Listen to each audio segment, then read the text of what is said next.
اب ڈھکے گی تو کیا فلسفے ہیں. لعنت اللہ علی الشیطان، اعوذ باللہ.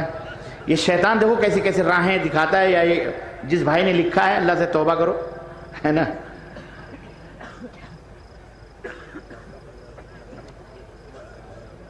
شیخ کیا آپ پہلے بریلوی تھے؟ اگر بریلوی تھے تو اہل حدیث میں دیکھو میں نام لے رہا ہوں، آپ اگر آپ کو منظور ہے تو لیتا ہوں، نہیں تو نہیں لیتا ہوں. میں نام کسی کا نام نہیں لینا چاہیے خواہ مخواہ، لیکن اب سوال آیا ہے تو دوں جواب. میں اپنی طرف سے نہیں کہہ رہا ہوں.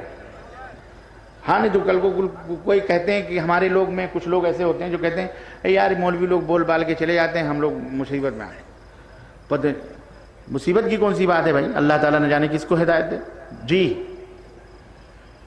تو کیا آپ پہلے بریلوی تھے؟ اگر بریلوی تھے تو حدیث کیسے ہوئے؟ اللہ اکبر، یہ تو پوری داستان ہے. بہرحال اللہ تعالیٰ آپ کی دعائیں تھیں الحمدللہ. اللہ اکبر. اللہ نے ہدایت دی. اللہ نے من یہد اللہ یشرح لہ صدرہ، جسے اللہ ہدایت اللہ اس کے سینے کھول دیتا ہے. تو اللہ تعالیٰ نے سینہ کھول دیا. قرآن اور حدیث. ہم نے کہا فاتحہ مر گئے مردود نہ فاتحہ نہ، یہی سب سے زیادہ درود پڑھتے بیچارے. حدیث میں دیکھو صلی اللہ صلی اللہ صلی اللہ علیہ وسلم صلی اللہ علیہ وسلم. اور الحمدللہ قرآن اور حدیث سب کچھ ہے اس میں. پڑھو دیکھو پورا دین پوری شریعت وہی میں سمجھایا ہوں. اللہ نے اس طرح سے ہدایت عطا فرمائی الحمدللہ. تعصب نہ کرو. کیا ہے سائنس میں سورج ڈوبتا نہیں اور کہیں جب ایسا معاملہ آئے گا جب پوچھ لینا سورج کہیں ڈوبتا ہے تو پوچھ رہے ہیں پتہ نہیں ڈوبتا ہی نہیں، اور کہیں ڈوبتا ہے تو جہاں نہیں ڈوبتا وہاں نماز کیسے پڑھیں گے؟ جب وہ وقت آئے گا انشاءاللہ اللہ آپ کی رہنمائی کرے گا.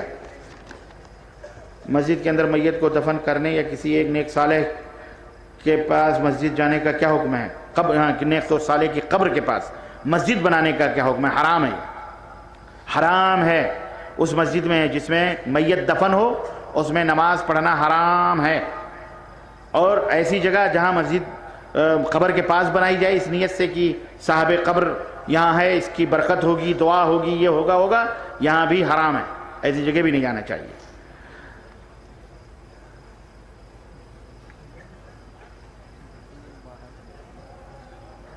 حضرت معاویہ پر جو الزام لگایا گیا تھا وہ غلط ہے تو پھر ان کے عہد حکومت کی صحیح حیثیت کیا ہے؟ کیا وہ ٹھیک اسی معیار اور مرتبے کے خلیفہ تھے جو معیار اور مرتبہ خلیفہ راشدین کو حاصل تھا یا نہیں؟ اگر ہیں تو ان کو خلفائے راشدین کیوں قرار نہیں دیا گیا؟ اگر نہیں ہیں تو پھر ان میں اور خلفائے راشدین میں کیا فرق ہے؟ میرے بھائیو، امیر معاویہ رضی اللہ تعالی عنہ کون ہے معلوم ہے؟ قیامت تک آنے والے مومنوں کے ماموں ہیں. کون ہے؟ ماموں ہیں. ہاں مومنوں، تمام مومنوں کے، کافروں کے ماموں نہیں ہیں. کس کے ہیں؟ مومنوں کے ماموں ہیں. اور ان کا رتبہ اور مقام جو ہے وہ ہے. ہم جیسے ٹٹپجیے ان میں کیڑے نکالنے چلیں جن کا اپنے ہی ایمان برباد ہے تو وہ لعنت کا سبب ہے. صحابہ کرام کے بارے میں ان کی شان میں توہین یا گستاخی کے کلمات کہنے والا مسلمان نہیں ہے، وہ کافر ہے. مسلمان نہیں بلکہ وہ اس لیے اپنے اپنے ایمان کی فکر کریں. امیر معاویہ انشاءاللہ جنت میں ہے. آپ اپنی فکر کریں کہ آپ کہاں ہیں. حضرت عمر فاروق اعظم اپنی دربار خلافت. اچھا یہ بھی ہو گیا ہے. کیا لڑکی کا باپ لڑکی کے بنا مرضی خلا یعنی طلاق لے سکتا ہے جبکہ لڑکی اپنے شوہر کے ساتھ رہنا کو تیار ہے؟ نہیں لے سکتا ہے. لڑکی لے گی، لڑکی کی مرضی سے خلا ہوگا، لڑکے باپ سے نہیں. فرض نماز کے بعد اجتماعی دعا کرنے کو ضروری سمجھنا کیسا ہے؟ فرض نماز کے بعد اجتماعی دعا جو اللہم آمین والی چل رہی ہے یہ نبی صلی اللہ علیہ وسلم سے ثابت نہیں ہے، اس لیے پرہیز کرنا چاہیے. ٹھیک ہے. اب اپنا آپ کریں.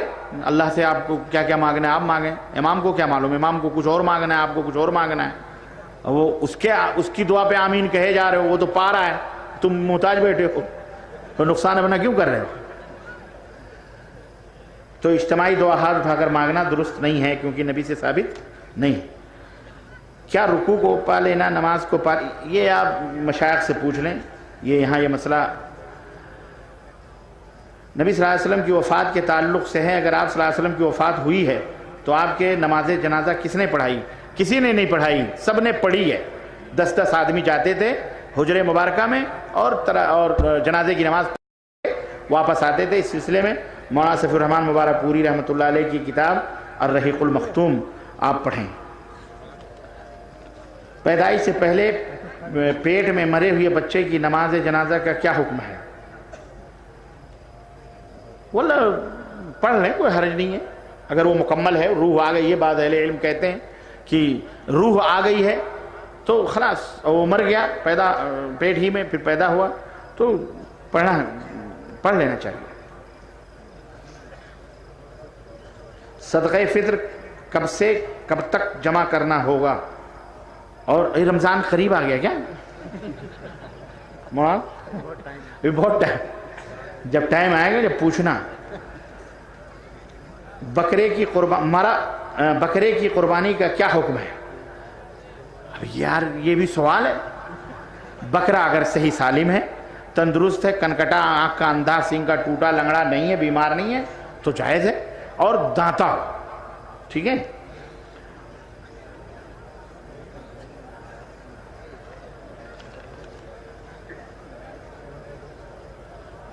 عورت اپنے شوہر یا اپنی اولاد کی قبر پر جا سکتی ہے؟ کوئی حرج نہیں، جا سکتی ہے، لیکن بہت زیادہ نہیں جانا چاہیے. سوال، زمین کی دلالی کھانا کیسا ہے؟ دلالی مطلب یعنی جو لوگ 2 پارٹیوں میں باتیں کرواتے ہیں، وہ کمیشن جو ہوتا ہے، مقدار بھر کھائیں، زیادہ. ابھی سب جان رہے ہیں کیا؟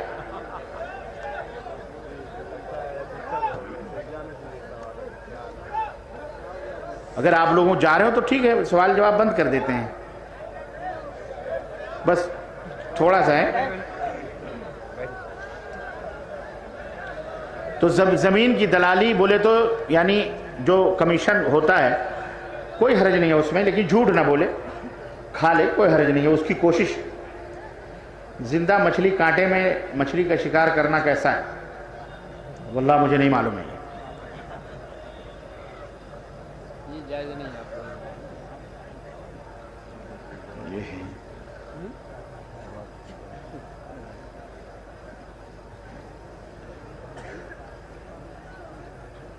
کسی شخص نے ایک شادی کی اور وہ ایک اور شادی کرنا چاہتا ہے، اس کے پاس دوسرا اور کمرہ نہیں ہے، تو کیا وہ ایک جگہ میں دونوں میاں بیوی کو رکھ سکتا ہے؟ نہیں، ایسا نہیں کر سکتا. جب اتنی طاقت نہیں ہے تو دوسرے کی کہاں سوچ رہے ہو؟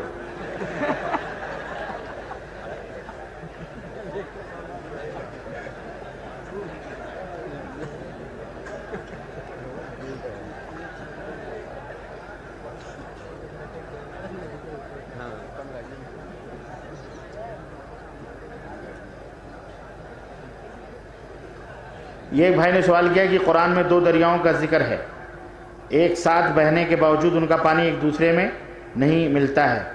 یوٹیوب پہ جاؤ، کلک کرو، وہاں پتہ چلے گا کون سے ملک میں ہے. وہ ملک پوچھ رہے ہیں کہ کون سے ملک میں ہے.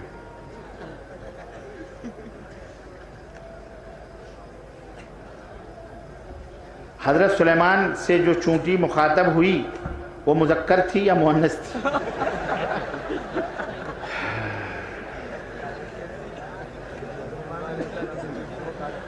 آپ کو اس سے تو کوئی فائدہ نہیں ہوگا کہ وہ مذکر تھی یا مؤنث، لیکن اگر آپ اس چونٹی کے خطاب پر غور کریں، جو قرآن کا بنیادی مقصد ہے اس واقعے کو بیان کرنے کا، کہ ایک حقیر سی چونٹی کا ذکر اللہ نے قرآن میں کیا ہے، کیوں کیا ہے، اگر آپ اس کے مقصد پر غور کریں گے تو یقیناً آپ کو وہ فائدہ ہوگا. کاش آپ اس پر غور کرتے کہ ایک چونٹی جب اس نے دیکھا کہ سلیمان علیہ السلام قافلے کے ساتھ آ رہے ہیں تو اس نے کیا کہا؟ اس نے کہا کہ بلوں میں داخل ہو جاؤ، کہیں ایسا نہ ہو کہ سلیمان کی فوج اور وہ بھی غفلت سے اپنے پیروں سے تمہیں روند دیں. یعنی اس چونٹی کو اپنے قوم کی تباہی کا، بربادی کا احساس تھا، اور اس نے وہ چیخی. اسے یہ بھی معلوم تھا کہ حضرت سلیمان غیب نہیں جانتے، حضرت سلیمان غیب نہیں جانتے، اس کا یہ عقیدہ تھا. بول دو وہ بھی وہابن تھی. مذکر مؤنث نہیں تو وہ وہابن ضرور تھی. اتنا تو پتہ چلتا ہے کہ وہ اس کا عقیدہ تھا کہ غیب پتہ نہیں ہے، یا وہ بھی وہابن تھی. جیسے وہابی کہتے ہیں کسی کو غیب نہیں معلوم اللہ کے سوا. سنو، یہ اس پر دھیان دو. جو بنیادی چیزیں، چونٹی مذکر تھی مؤنث تھی، یہ اللہ نہیں پوچھے گا. البتہ چونٹی کا جو عقیدہ تھا تم اگر نہیں رکھو گے تو ضرور چونٹی تو جنت میں جائے گی، تم جہنم میں جاؤ گے. اس کا قوم کو احساس، اپنے قوم کی حفاظت کا احساس دیکھو کہ وہ چونٹی کہہ رہی ہے بلوں میں داخل ہو جاؤ. ہمیں یہ احساس پیدا کرنا چاہیے کہ ہماری قوم تباہی اور بربادی سے ہم اپنی قوم کو کیسے بچائیں، کیسے اپنے ملک ہندوستان کو پھول بنا دیں. ہم احساس ہے آپ کو لوگ جہنم میں جا رہے ہیں، احساس ہے انہیں آپ دعوت دے رہے ہیں کہ اسلام کی، ڈر رہے ہو ہمارے ڈر کے، آپ اپنے گھروں سے نہیں کر رہے ہو، انہیں دعوت نہیں بتا رہے ہو، اسلام کیا ہے نہیں سمجھا رہے ہو. آپ کی ذمہ داری ہے کہ آپ سمجھاؤ، بتاؤ. ہمارے بزرگ چاہتے تو ہم یہاں سے نکل کے پاکستان جا سکتے تھے، لیکن نہیں. مولانا ابوالکلام آزاد رحمۃ اللہ علیہ نے جامع مسجد کی سیڑھیوں سے صدا بلند کی تھی کہ جا رہے ہو، یہ مسجد کس کے سہارے چھوڑ کے جا رہے ہو، یہ اتنے 20 کروڑ لوگوں کو کس کے حوالے کر کے جا رہے ہو، یہ پورا ہندوستان تم چلے جاؤ گے تو یہ جہنم قدا ہو جائے گا. ہم اس کی حفاظت کے لیے رک گئے. ہمارے بزرگوں نے اپنے بسترے کھول دیے جی اس ملک کی حفاظت کے لیے. اگر ہم چلے جائیں گے یہ ملک برباد ہو جائے گا. ہمارا فرض بنتا ہے کہ ہم دعوت دیں، دعوت کے ذریعے ان کانٹوں کو پھول بنائیں، انہیں مسکرانا سکھائیں، انہیں پیار بتائیں، شفقت سکھائیں. وہ اگر انگارے بوتے ہیں ان کو بونے دو، وہ جلاتے ہیں جلانے دو. ہمارا کام محبت ہے، محبت سے ان کو ہم اپنے قریب دعوت دیں. تو چونٹی کا یہ احساس کہ میری قوم برباد نہ ہو، اس پر غور کریں میرے بھائیوں.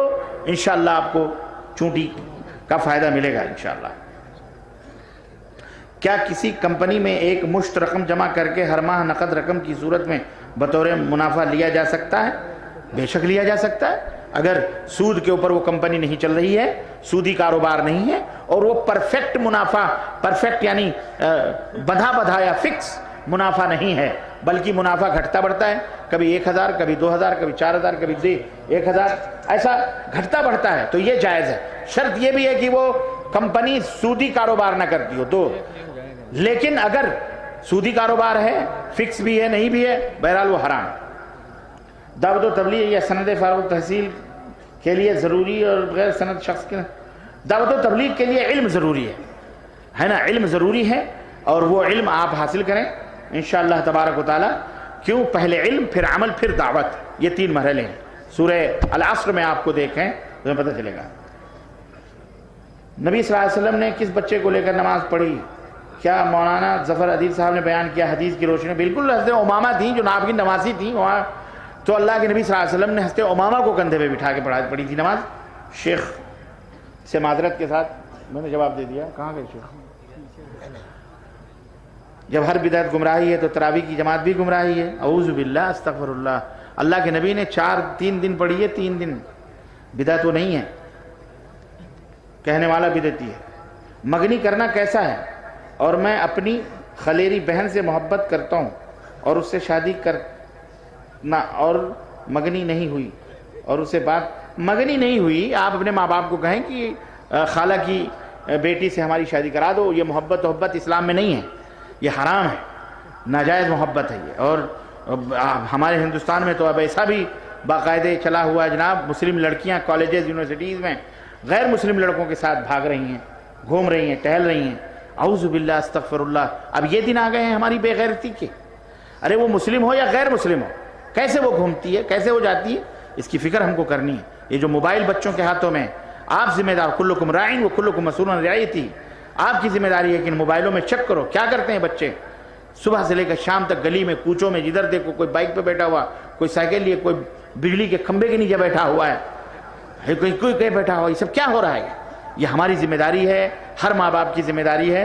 رات کو بچے کو سونے سے پہلے ان کے موبائلز وصول کر کے اپنے پاس